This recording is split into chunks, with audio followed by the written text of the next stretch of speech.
Episode की शुरुआत वहाँ से होती है जब जूही त्योंग के पास जाकर उसके इंटरव्यू लेने की बात कहती है। जूही कहती है, तुम तो बहुत बदल गए, दोशिन हाईटेक के सीईओ बन गए। जूही फिर कहती है, मैंने अपने डैड के लिए तुम्हें शायद कुछ ज्यादा ही बोल दिया, अब वो सारी बातें भूल जाते हैं। त्योंग कहता है कि हाँ ठीक है, पर मैं इंटरव्यू नहीं दूंगा। ये बोलकर त्योंग जाने लगता है तो जूही उसे रोककर कहती है कि वो स्टार्टअप कंपनीज के बारे में कुछ स्पेशल प्लान कर रही है, इसलिए उसके इनपुट्स चाहिए।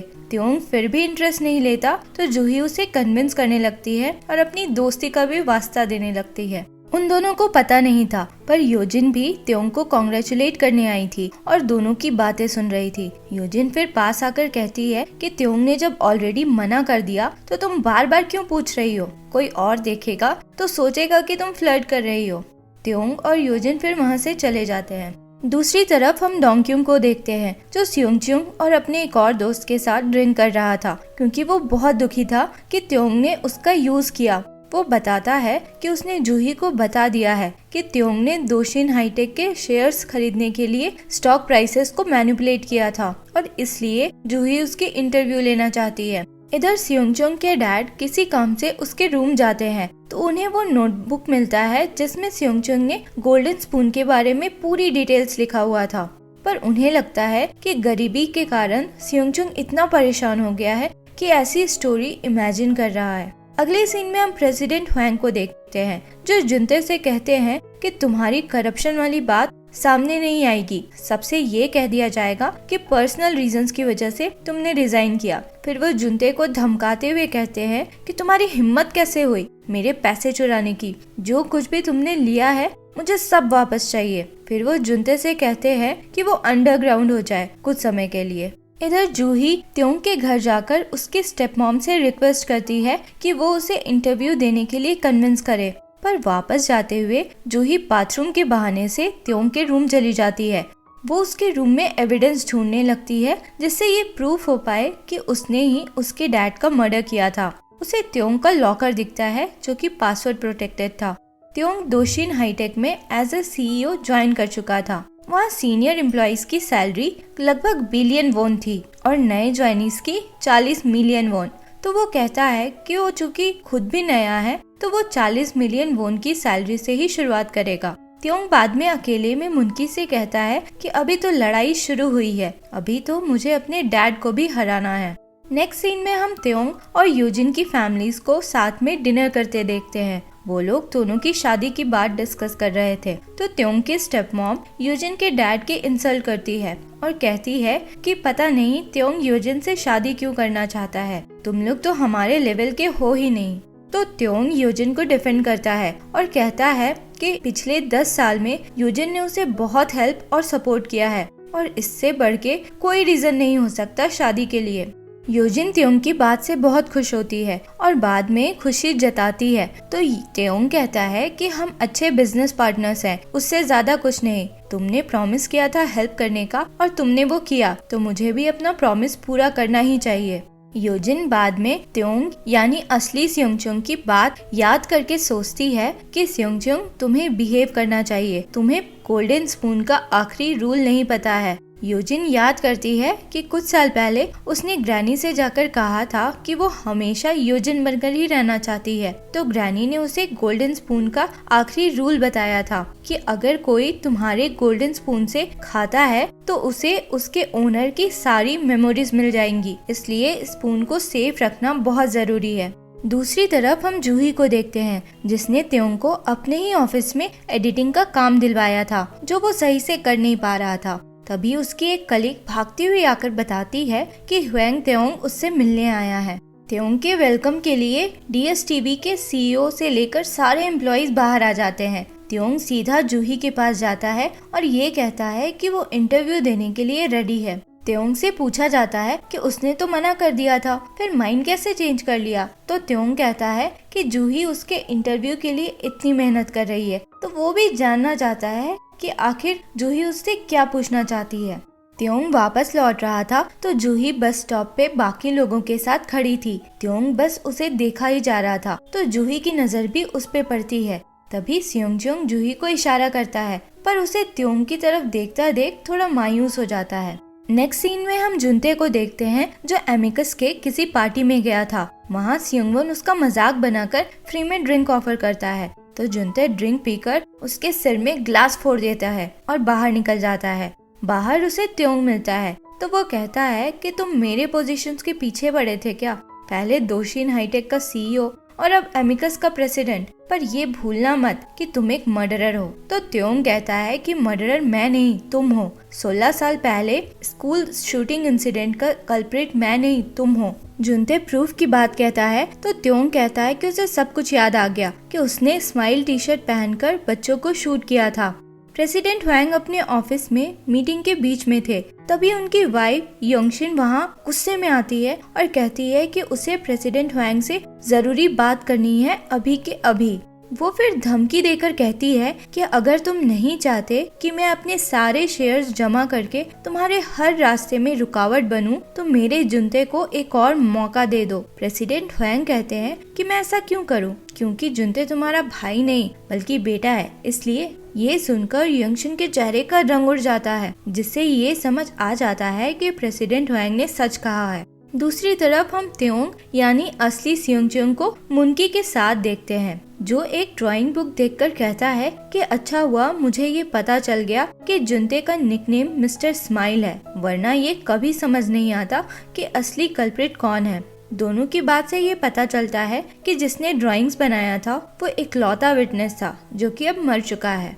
त्योंग को पता नहीं चलता, पर जूही ने उसके रूम में कैमरा रख दिया था, जिससे जब वो अपने लॉकर का पासवर्ड डालता है तो वो देख के नोट कर लेती है। इधर योजिन सियोंगचुंग के पेरेंट्स को बहुत सारे गिफ्ट्स भेजती है, क्योंकि वो त्योंग यानी असली सियोंगचुंग को इम्प्रेस करना चाहती थी। पार्क ये देखकर थोड़ा चिढ़ता है और योजिन से कहता है कि त्योंग ने तुम्हें बताया नहीं है, पर वो जूही के शो में इंटरव्यू देने वाला है। ये सुनकर योजिन एकदम गुस्से में जूही के ऑफिस जाती है और उसके बाल पकड़ के चिल्लाने लगती है कि तुम्हें बोला था ना त्योंग से दूर रहने, तुम्हें समझ नहीं आई बात। तो जूही उसका हाथ हटाकर उसे दीवार से पिन कर देती है और कहती है अब मैं वो पुरानी वाली जूही नहीं हूँ, तुम सोच भी नहीं सकती कि पिछले 10 साल में मैंने कितनी मुश्किलें सही है और मुझे त्योंग में कोई इंटरेस्ट नहीं है, मैं बस अपना काम कर रही हूँ। जूही त्योंग को डिनर पर लेके जाती है इंटरव्यू के बारे में डिस्कस करने के लिए। त्योंग उसे समझाता है कि वो अपने डैड के लिए उसे इन्वेस्टिगेट करना बंद कर दे, पर जूही पूरी श्योर थी कि त्योंग ने ही उसके डैड का मर्डर किया है और वो उसे वार्न करती है कि वो उसका पर्दाफाश करके रहेगी। जूही घर वापस आती है तो सियोंगचुंग उसका वेट कर रहा था। वो अपनी फीलिंग्स कन्फेस करके कहता है कि उसने कभी जूही को पसंद करना बंद नहीं किया था। जूही शायद उसे मना करने वाली थी, पर सियोंगचुंग जूही से कहता है कि वो अपना डिसीजन अभी ना बताए, उसके जॉब लगने के बाद बताए। सियोंगचुंग घर लौट रहा था तो रास्ते में ग्रैनी थी, पर वो उसे देख नहीं पाता। तो ग्रैनी मन में सोचती है कि ये मुझे देख कैसे नहीं पा रहा। त्योंग अपने ऑफिस पहुंचता है तो वहाँ बहुत से रिपोर्टर्स थे जो उससे दोशिन हाईटेक के बारे में क्वेश्चंस पूछ रहे थे, जिसके आंसर में वो कहता है कि वो ऐसा कुछ नहीं करेगा जिससे शेयर होल्डर वैल्यू डैमेज हो, इसलिए वो फिजिकल डिवीजन नहीं करेगा। वो अंदर जाता है तो यूजिन उसका वेट कर रही थी। वो उसे इंटरव्यू कैंसिल करने को कहती है तो वो मना कर देता है। तो यूजिन कहती है कि अगर तुमने कैंसिल नहीं किया तो याद रखना मेरे पास तुम्हारा गोल्डन स्पून है, मैं फिर कुछ ऐसा करूंगी जिससे तुम्हें पछतावा होगा।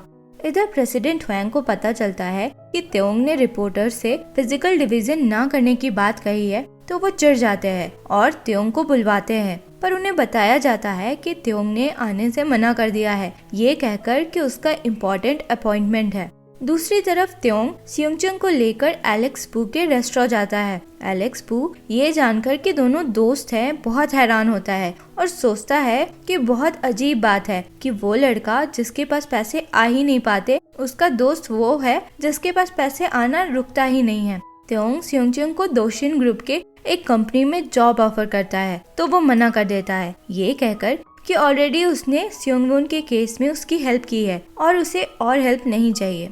तभी वहाँ त्योंग के डैड पहुँचते हैं और कहते हैं कि वो किसी काम से एलेक्स पू से मिलने आए थे, तो उन्हें पता चला कि त्योंग अपने किसी फ्रेंड के पास था। इधर मुनकी सियोंगचुंग की फैमिली को उसी रेस्टोरेंट में लेकर आता है। उन्हें समझ नहीं आ रहा था कि उनके एनिवर्सरी के मौके पे त्योंग उन्हें क्यों ट्रीट दे रहा है। डिनर के लिए स्योंगचुंग के पेरेंट्स और त्योंग के डैड सब साथ में बैठे थे। त्योंग यानी असली स्योंगचुंग ने सब कुछ अपने पेरेंट्स के पसंद का मंगवाया हुआ था। त्योंग के डैड नोटिस करते हैं कि जिस तरह से स्योंगचुंग के डैड पेपर्स हटाकर पहले सूप पी रहे थे, वैसे ही सेम त्योंग भी कर रहा था। सुनगा भी ये नोटिस करके सबको बताती है, तो स्योंगचुंग के डैड मजाक में कहते हैं कि लोगों को ऐसा ना लगे कि त्योंग मेरा ही बेटा है। डिनर के दौरान त्योंग के डैड स्योंगचुंग के डैड की इंसल्ट करते हैं और कहते हैं कि पैसे कमाने के लिए मेहनत चाहिए, टैलेंट नहीं। अगर तुम पैसे नहीं कमा पाते तो मतलब तुम ढंग से मेहनत नहीं करते। फिर वो जॉब ऑफर देखते हैं जो त्योंग ने स्योंगचुंग को दिया था और पूछते हैं कि वो ज्वाइन करने वाला है क्या, तो स्योंगचुंग मना कर देता है। तो वो बोलते हैं कि गरीब लोगों की यही दिक्कत है, वो डरपोक और कमजोर होते हैं, तुम्हें तो ज्वाइन करके अपनी पहचान बनानी चाहिए थी। इस पे स्योंगचुंग के डैड कहते हैं कि आपकी बात सही है और मुझे पता है कि आपको ये पसंद नहीं कि त्योंग मेरे गरीब बेटे के इतने क्लोज है, पर आपको ये पता होना चाहिए कि गरीबी कोई फैलने वाली बीमारी नहीं है। मैं डरपोक हूँ पर स्योंगचुंग नहीं। मैं अपने बेटे को लेकर बहुत प्राउड फील करता हूँ और उस पे मुझे पूरा भरोसा है और आपको भी अपने बेटे पे भरोसा होना चाहिए। सिचुएशन काफी टेंस हो चुका था, तो स्योंगचुंग की मॉम कहती है कि त्योंग ने बहुत केयर से हमारे लिए डिनर ऑर्गेनाइज किया है, तो हमें ये स्पॉइल नहीं करना चाहिए, और सबको खाने को कहती है। घर आने पे स्योंगचुंग अपने पेरेंट्स को हग कर लेता है और उस पे इतना भरोसा करने के लिए थैंक यू कहता है। स्योंगचुंग के पेरेंट्स फिर उसे एक ड्राइंग बुक गिफ्ट करते हैं और कहते हैं कि तुम अपना पैशन फॉलो करके फिर से ड्राइंग शुरू करो, हम तुम्हारे साथ हैं। इस पे स्योंगचुंग बहुत इमोशनल हो जाता है। दूसरी तरफ त्योंग घर पहुंचकर अपने डैड से कहता है कि उन लोगों के पास तो कुछ नहीं है, आपके पास तो इतना कुछ है, फिर आप उनसे इतना बुरा बर्ताव क्यों कर रहे थे। तो उसके डैड कहते हैं कि तुम्हें पता है मेरा तुम्हें स्टेट्स भेजने का असली रीजन क्या था। मैं चाहता था कि तुम ऐसे लोगों से दूर रहो और बिना किसी पे भरोसा किए अपने पैरों पे खड़े हो जाओ, क्योंकि जो लोग ऐसे सक्सेसफुल होते हैं उन्हें पता होता है कि पैसा और पावर किसी से शेयर नहीं किया जाता। अगर तुम्हें दोषी नहीं चाहिए तो तुम्हें जैसे लाइफ जीना हो जियो, पर अगर तुम्हें दोषी चाहिए तो मेरी बात याद रखना।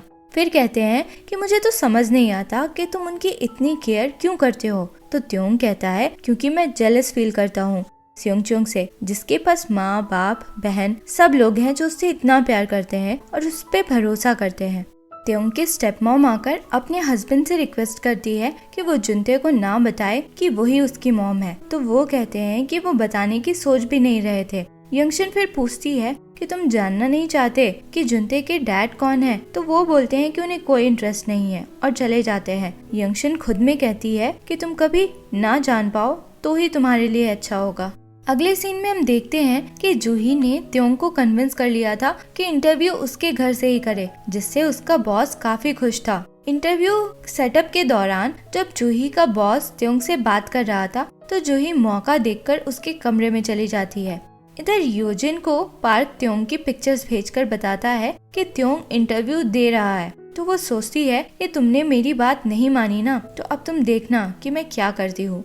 स्योंगचुंग अपने डैड का दिया ड्राइंग बुक देखकर सोचता है कि अब मेरा सपना ड्राइंग करना नहीं है, अब मुझे अमीर बनना है त्योंग के जैसे। तभी उसे योजिन का कॉल आता है। इधर जूही त्योंग का लॉकर खोलती है तो पहले उसे स्केचबुक मिलता है जिसमें मिस्टर स्माइल की पिक्चर्स बनी थी। वो सोचती है कि ये लॉकर में क्यों रखा है। उसमें उसके डैड के केस से रिलेटेड बहुत सारे पेपर्स और आर्टिकल्स थे जो वो देखने लग जाती है। फिर उसकी नजर उस बुक पे पड़ती है जो उसने स्योंगचुंग को गिफ्ट किया था। तभी त्योंग वहाँ जाता है और कहता है कि तुम मेरे रूम में क्या कर रही हो, तुम्हें यहाँ नहीं रहना चाहिए। तो जूही कहती है कि पहले तुम ये बताओ कि ये बुक तुम्हें कहाँ से मिला, ये तो मैंने स्योंगचुंग को गिफ्ट किया था। दूसरी तरफ स्योंगचुंग योजिन से मिलने जाता है जिसने पहले से ही खाना मंगा कर रखा था। वो असली स्योंगचुंग की गोल्डन स्पून उसे देकर कहती है कि खाना अब शुरू करो। उस स्पून से खाने पे उसके ओनर की सारी मेमोरीज उसमें भी आ जाती है जो वो स्पून यूज करता है। स्योंगचुंग यानी असली त्योंग उस स्पून से बस खाने ही वाला होता है और ये एपिसोड यहीं खत्म होता है। अगर आपको एक्सप्लेनेशन पसंद आया हो तो लाइक शेयर एंड सब्सक्राइब करें। मिलते हैं अगले एपिसोड में। Thank you for watching.